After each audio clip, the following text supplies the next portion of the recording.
Houbo críticas dende o PP, tamén dende o PSOE, pola ausencia da alcaldesa na medalla entrega da Medalla de Galicia a Princesa Leonor. Non sei aí como se compaxina a figura da alcaldesa co posicionamento político, acudir a estes actos. A ver, eu sempre fun aos actos institucionais da Medalla de Galicia, eses actos celébranse como é habitual o 24 de xullo, neles estarei, a eles acudirei, neste caso houbo un acto especial, un acto creado a mantenta, xustamente que nós entendemos que só tiña a intención de branquear a monarquía,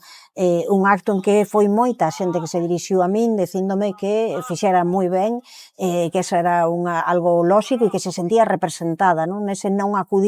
a un acto de alguén que, en principio, é difícil xustificar que cumpra os criterios para lle conceder unha medalla de Galicia. Este era un acto singular, un acto feito pola propia Xunta de Galicia, polo Partido Popular na Xunta, con esa intención, non, de exaltar a monarquía sen xustificación.